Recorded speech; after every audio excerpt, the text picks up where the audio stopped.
A truly intelligent person is one who can pretend to be a fool in front of a fool, who pretends to be intelligent because an intelligent man will successfully fulfill many accomplishments and yet will be willing to learn more. And today we will read a story of such an intelligent man whose name was Gopal. So, hello everybody, welcome to our online learning classes. Today we will start this story naming Gopal and the Hilsa Fish, which is the third chapter of your English literature book for the class 7th students. So, now we will come to the story. The season of the Hilsa Fish and a challenge to Gopal. Hilsa मछली के मिलने का समय और गोपाल को चुनौती। क्या चुनौती थी तो चलिए अब जानते हैं। हिल्सा मछली के मिलने का समय आ चुका था और हर तरफ लोग केवल इसी की चर्चा कर रहे थे। बाजार में जितने भी मछली विक्रेता थे केवल हिल्सा मछली ही बेच रहे थे और जितने भी ग्राहक हैं उनको अपनी ओर आकर्षित कर रहे थे। यहाँ तक कि राज दरबार में भी दरबारी बस हिल्सा मछली की ही बात कर रहे थे। इस बात से राजा एकदम गुस्से में आ गए थे। राजा को लग रहा था कि कोई भी हिल्सा मछली के बारे में हो रही चर्चा को रोक नहीं पाएगा, यहाँ तक कि गोपाल भी नहीं, जो कि दरबार का सबसे बुद्धिमान व्यक्ति माना जाता था। इसलिए राजा ने गोपाल को एक मुश्किल काम सौंपा कि वह बाजार जाए और एक बड़ी सी हिल्सा मछली खरीदकर दरबार में लेकर आए, पर शर्त यह रखी कि कोई भी रास्ते में कोई भी व्यक्ति उससे इस मछली के बारे में बात नहीं करेगा। गोपाल ने इस चुनौती को स्वीकार कर लिया। चलिए अब आगे देखते हैं आगे क्या होता है। हैंडलिंग फॉर द चैलेंज, चुनौती का सामना किस प्रकार किया।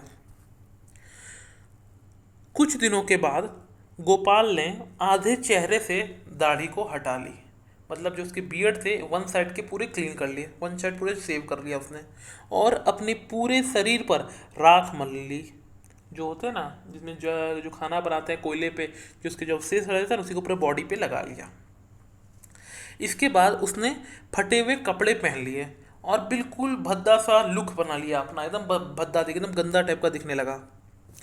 उसकी पत्नी एकदम आश्चर्यचकित थी और उसने गोपाल को इस हाल में बाहर जाने के लिए नहीं कहा कि आप इस धच्चर में आप बाहर बिल्कुल भी मत जाना। इतने पर गोपाल ने सिर्फ उनसे इतनी ही बात की, अपनी पत्नी से सिर्फ इतना ही कहा कि वह एक बड़ी सी हिल्सा मछली खरीदने जा रहा है। उन्हें लगा कि गोपाल पागल हो गया है। बाजार जाकर गोपाल ने एक बड़ी सी हिल्सा मछली खरीद ली और वह राजमहल की तरफ चल पड़ा। किसी ने भी हिल्सा मछली की तरफ ध्यान नहीं दिया। कोई भी व्यक्ति मछली की तरफ ध्यान ही नहीं दे रहा था। वो सिर्फ गोपाल के धच्चर पे देख रहा था, उसका लुक को देख रहा था कि यार कैसा व्यक्ति आ गया है, या गोपाल क्या कर लिया अपने चेहरे पर, आधा शेव कर लिया है, फटे हुए कपड़े पहन लिया है, पूरे शरीर पे कालिक लगा लिया है और अजीब से कपड़े पहनकर वह चला जा रहा था। सभी लोग उसे पागल कह रहे थे। ठीक है।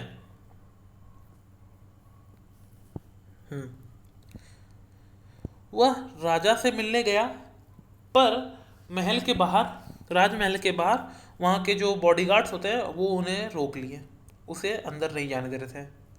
वे राजा के महल के सामने ही नाचने और गाने लगा, पागल की तरह वह एक्टिंग करने लगा।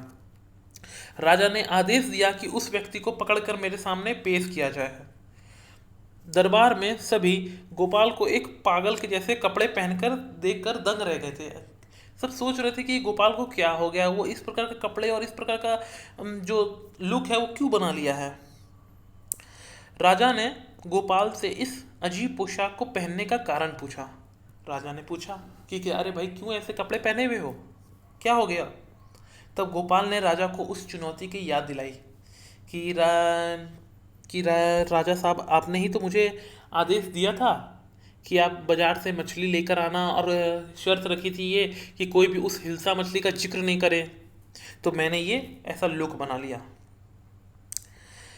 राजा जोर से हंस पड़ा और स्वीकार कर लिया कि गोपाल ने एक और बार असंभव काम को संभव कर दिया। सो ये थी स्टोरी हमारी। आई होप ये स्टोरी आपको पसंद आई होगी। So thank you, have a wonderful day.